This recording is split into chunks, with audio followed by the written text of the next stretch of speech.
Hello सांगमाने नमस्कार। आज आम जाना फॉर्म नंबर 121 जो नुआ आसी इनकम टैक्स डिपार्टमेंट अंडर रे declaration under section 393(6) for receipt of certain incomes without deduction of tax. जो टैक्स जो कटुला टीडीएस टाइप रो सेटा आपण कटोनी टीडीएस टाइप नहीं जो टैक्स कटुला इनकम टैक्स आप इंटरेस्ट उपर तापाई नुआ फॉर्म आसी 15G और 15H था से फॉर्म को बंद कराई ता बाद एटा आसी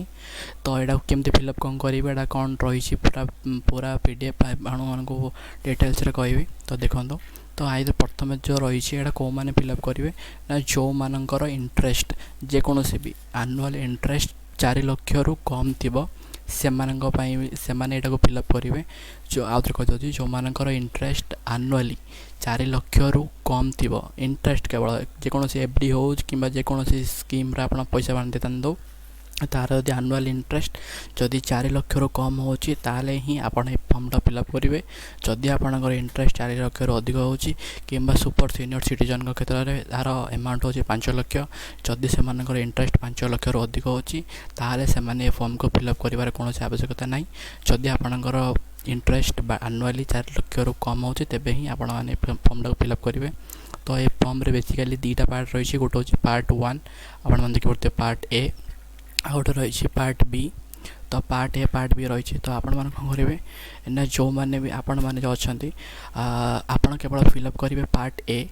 यहाँ आपण मान द्वारा फिलअप कर डिक्लेरेंट माने आपण मैंने जो मैंने एफडी कि जेकोसी स्कीम डिपोजिट कर द्वारा फिलअप कर आउ जो रहा पार्ट बी आपन को किसी दरकार नहीं फिलअप करने यहाँ आपन जो बैंक कि पोस्ट ऑफिस कि जो भी आप फॉर्म को देवे सेट्र जो कैशियर मैंने थे सेट्र जो ब्रांच मैनेजर थे से मैंने को फिलअप करेंगे। तो अभी आम जाना कि पार्ट ए केमती फिलअप कर कौन लिखा हो। तो पार्ट ए रे प्रथम देखुन नंबर सीरियल नंबर पड़ जाइए 1 ରୁ 14 पर्यंत। तो सीरियल नंबर ए कर देछि नेम देछि as per the refer note number 1 name माने जा ना रे आपण अकाउंट कि मन एफडी बांची तो एफडी जो भी आपण बांचंदी तो जी भी जा ना बांचंदी तांको नाडो लिखिबे जे फॉर्मटा फिलअप करचंदी तांको नाडो को लिखिबे आपण तापर तांकर एड्रेस रही रेफर नोट 2 रही आप जो भी एड्रेस रही से आप परमानेंट एड्रेस लिखे आप एड्रेस बेसिकली लिखे तापर तल लिखी कंट्री लिखी आप कंट्री लिखे इंडिया तापर फ्लैट डोर बिल्डिंग आप जो फ्लैट बिल्डिंग रही तार लिखे तापर रहा कि रोड स्ट्रीट आ ब्लॉक सेक्टर एटारे भी जो भी रोड स्ट्रीट आप ब्लॉक रोचन से जो लिखे पिनकोड नंबर लिखे आप जहाँ भी पिनकोड नंबर थी पिनकोड नंबर आप लिखिपारे। तापर आसला पोस्ट ऑफिस आप को एरिया पोस्ट ऑफिस रोचंदी से पोस्ट ऑफिस डिटेल्स भी आप लिखिपारे। तापर आसला एरिया लोकालिटी आप जो एरिया रोचंदी से एरिया भी फिलअप करेंगे आप डिस्ट्रिक्ट फिलअप करेंगे पड़ी तापर डिस्ट्रिक्ट फिलअप कर फिलअप करेंगे आप स्टेट आप को स्टेट रोचंदी परमानेंट अकाउंट नंबर पान ये आप लिखे निजर जो पान जो रही पान कार्ड नंबर लिखे निर्भुल भाव में पान कार्ड नंबर ये लिखे पान कार्ड नंबर लिखि सारापर ये रही स्टाटस लिखी आप स्टाट आप कौन कौन स्टाटस लिखी आप कौ टाइप आप रेसिडेंट इंडियन रेसिडेंट ना आउटसाइड ऑफ द रेसिडेंट देखते पढ़ दिंतु डिक्लेरेशन कैन बी फाउंड ये लिखी आप कौटू कि आप इंडिविजुअल किंबा कंपनी थ्रो रू एटा को फिलअप कर कौन पे पचार तो आप लिखे इंडिविजुअल तो ये लिखी जो पान कार्ड नंबर पढ़ जो लिखी स्टाटस ये आप लिखे इंडिविजुअल बोली लिखे इंडिविजुअल बोली लिखे आपने इंडिविजुअल लिखे। तो इंडिविजुअल लिख सारापर ये पचार से रेसिडेंशियल स्टाटस पचार रेसिडेंशियल स्टाटस पचार से तो रेसिडेंशियल स्टाटस जो आसला ये पचारे रेसिडेंशियल स्टाटस कहे देखिए देखो 4 नंबर लिखा रेसिडेंस प्लीज रेसिडेंट स्टाटस ये लिखी रेसिडेंट नॉन रेसिडेंट और resident but not ordinary resident आप पकेबे केवल रेसिडेंट पकेबे रेसिडेंट पकई सारापर आप जब नेक्स्ट को तो नेक्स्ट कौन लिखाई if resident individual whoever age 60 years or more at any time during the tax year जदि आपणकर बयस 60 वर्ष बर्तमान अच्छी कि बर्तमान 59 अच्छी 2026-27 मध्य आपणकर 60 माने 60 वर्ष हो जाऊँगी जाऊँगी आपने ईएस पकई पारे जो मैंने भी 60 वर्ष अधिक अच्छा कि होगा जाऊँच 2026 से मैंने ईएस फिलअप करेंगे ईएस फिलअप कर सारापर आपण कौन करेंगे नेक्स्ट आप लिखाई इमेल आईडी जहाँ रही इमेल आईडी फिलअप करेंगे इमेल आईडी दे सारापर कॉन्टैक्ट नंबर देवे आपंकर कॉन्टैक्ट नंबर 91 ऊपर लिखे 91 प्लस 91 लिखि सारापर आप जहाँ भी नंबर रही आप देवे तापर रही tax year for which declaration is made आपड़ा को वर्ष टैक्स दौरान तो यहाँ लिखा सिंपली 2026-27 तो 2026-27 यहाँ वर्ष पड़ो 2026-27 आप दौरान तो यहाँ 2026-27 आप पकेबे 2026-27 पकई सारापर पचार कौन ना details of income Pachar nature of income आप को थ्रो माने आप जो इनकम आपंकर होपाई आप फॉर्मटा दौरान यहाँ को थ्रो आप इनकम हो तो सीटा आप प्रायतः लोक मान इंटरेस्ट ही थाए जो जी भी एफडी बांधि कि एनएससी बांधि कि सीनियर सिटीजन बांधि कि एमआईसी कर प्राय लोक मान इंटरेस्ट जब आप इंटरेस्ट बदल किसी कैपिटल गेन अच्छे आप स्टॉक मार्केट इन्वेस्टमेंट कर कैपिटल गेन किसी अच्छी तो लिखे जब सिंपली प्राय लोक मैंने लिखती इंटरेस्ट बेस मैक्सिमम लोक मान इंटरेस्ट थाए तो आपने लिखिदे इंटरेस्ट लिखिदे नेचर ऑफ इनकम पकईदे इंटरेस्ट पकईदे तो इंटरेस्ट पकई सारापर पता estimated income for which declaration is made estimated income for which declaration is made रे ये आप लिखा पड़ो ना आपड़ यहाँ जो मनर आपड़ी गोटे एफडी गोटे अच्छे आप 5 लक्षर से 5 लक्षर एफडी आप मनर सी 2026 और 27 जो 12 मास पूरा आप पूरा कंप्लीट हो 26-27 पूरा आनुआली आप पूरा यदि इंटरेस्ट प्रति मसर आप पाँच कि वर्ष सारा गोटे थर मन पाँच तो पूरा वर्ष सारा आपको केते इंटरेस्ट मिल तो पूरा इंटरेस्ट कैलकुलेट करी आप पकेबे मनर मान चलतु कि 5 लाख गोटे एफडी अच्छी से मत वर्ष को मिली 45,000 तो मुझे पकईदेवी 45,000 पकेबी 45,000 पकईदेवी ये से मनर आप मन मास मास मिलूँ कार बेसी कम होते पारे आप से जदि गोटे एफडी अच्छी तो जो एफडी आप फिलअप कर एफडी टोटाल से गोटे वर्षर भर जब आप इंटरेस्ट पूरा वर्ष सारा मिल से इंटरेस्ट टोटाल इंटरेस्ट केते वर्ष गोटे वर्ष मिल 12 मास भितर तार इंटरेस्ट एमाउंट पकेबे जदि आपण मानकर एमती भी थी कार मनर 2025 मे मनर किए गोटे खोली इंटरेस्ट माने एफडी गोटे कर वर्षिक एफडी मनर तार अच्छी तार सर 2026-27 मे सर तो तार से क्षेत्र से कौन कर सी 2 मासर पकेब एप्रिल टू मे आ मे टू जून मनर मे तार लास्ट पर्यंत अच्छी तो जो पर्यंत अच्छी से पर्यंत सी इंटरेस्ट पकेब मनर मे 30 तार अच्छी तो सी 2 मासर इंटरेस्ट जहाँ हो कैलकुलेट कर पकेब तापर आसला कौन से लिखी details of form number 121 filled earlier during the tax of year yes or no आपड़ ये जो फॉर्म को फिलअप करने पूर्व कौन सी आउ फॉर 121 फॉर्म को आगु फिलअप कर कि जदि फिलअप करेंगे ताले यस पकेबे जदि फिलअप करना आप फास्ट फिलअप कर नो पकेबे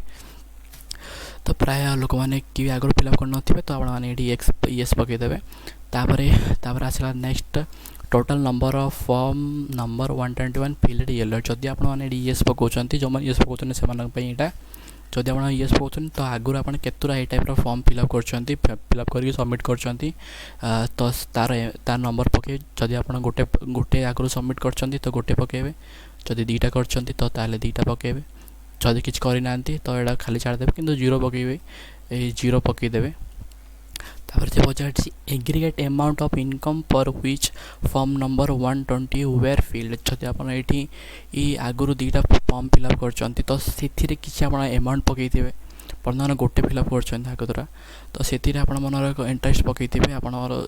जो से एफडी पुराना एफडी जहाँ भी इंटरेस्ट थी मनर 50,000 थी तो से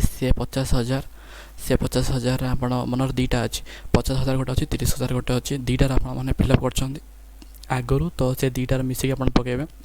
80,000 पकेबे जदि आपण माने किछि आगर फिलअप करनांती फास्ट एफडी पाई एटा करूछंती तो आपण मानकर एटा किछि पका दरकार नै जीरो पकई छाड़ देबे जो जीरो पकई छाड़ देबे तापर लिखिछि 12 नंबर रे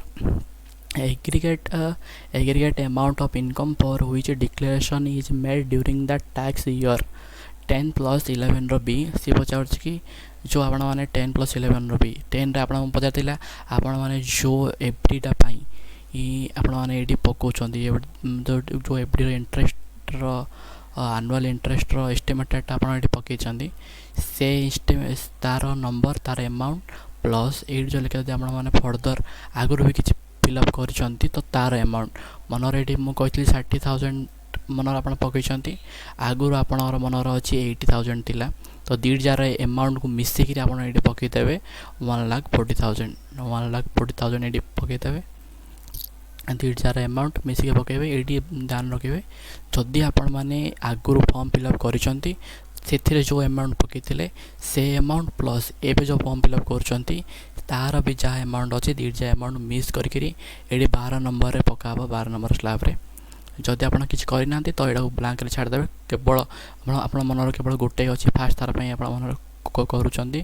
तो वर्तमान जोटा अछि एडी जो पकेथिले आपण माने 50,000-60,000 सेटा ही पके देबे मनर आपण 50,000 पकेचंती तो 50,000 ही पके देबे एटी जदि आपण किछ आगरो किछ फॉर्म फिलअप करि नांती ताले तापर पचारे 13 number estimated total income of the tax year including income mention in the column 12 एडी कौन कला से पचारला ना आपण टोटल आपण माने कौन करिवे ना फिलअप करिवे आपण सब जा मनर आपण माने केवल गोटे ही करूछंती एडा प्रथम थर पे अप्लाई करूछंती तो प्रथम थर रे आपणर जहाँ भी अच्छी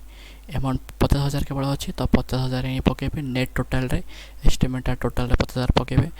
जदि आपण माने आगरो फिलअप करछंती तो सेथि रे दीटा फिलअप करछंती से दीटी जार अमाउंट मिसेबे प्लस एबे जो एफडीटा पे फिलअप करछंती तार जा अमाउंट थिबो 10 नंबर लाइन रे पकेइतेबे तार तीनटी जार टोटल मिसेगिरी एडी पकेबे एस्टिमेटेड रे पके साला पारे सर जीवो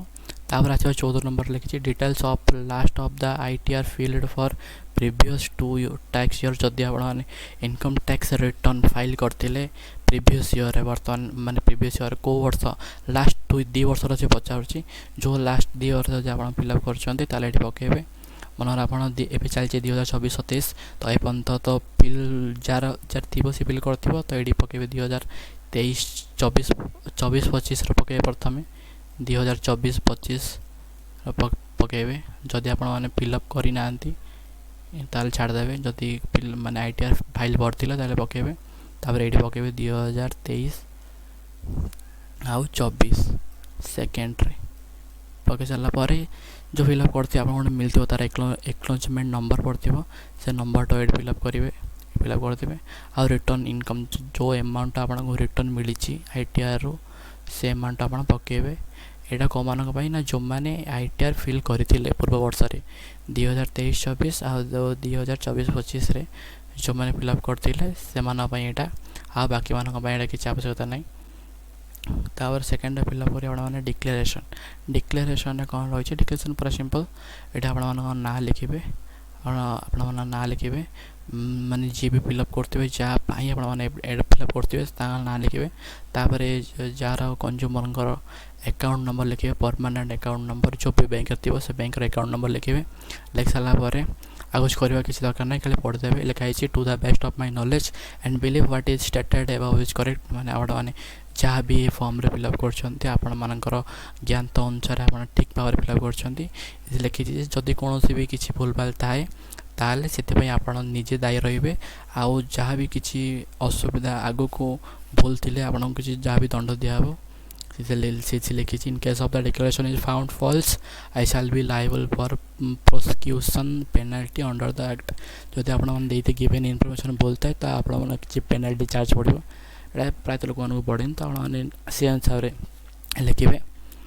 तापर लिखिदे प्लेस आपणकर जो प्लेस लिखिदेवे डेट लिखिदेवे जो दिन आप फिलअप नहीं सबमिट करेंगे सिग्नेचर ऑफ द डिक्लेरेंट जी फॉर्मटा भरुवे तांको सिग्नेचर रहिबो आ तांको ना रहिबो एटी एतिको थिला आपन काम आउ किछ करियो दरकार नै तापर ए जो अछि पार्ट बी एटा को आपन मानकर बैंक देबे जेमति एटा होछि एक्सिस बैंक रो तो एक्सिस बैंक ये ऑटोमेटिक पड़ जाइए किंतु नॉर्मल फॉर्म जब आप स्टेट बैंक अच्छी तो स्टेट बैंक मान ये सब पड़ जाइए जो स्टेट बैंक से पड़ जाइए तो ये सब जो रही है सब बैंक फिलअप कर आप किसी पार्ट बी आपण मैंने जमार भी फिलअप करने दरकार नहीं केवल पार्ट 1 ही फिलअप करेंगे आउ यहाँ देती तार रूल्स देती 1 to 14 पर्यंत फॉर्म फिलअप करने पूर्व से रूल्स गुड़ा प्रथम आप पढ़ीदे से अनुसार फिलअप करेंगे तो यहाँ थी आज वीडियो जब आप भल लगी तो लाइक करेंगे जदि भी किसी असुविधा थी कमेंट सेक्शन रे आप पचारि पारे।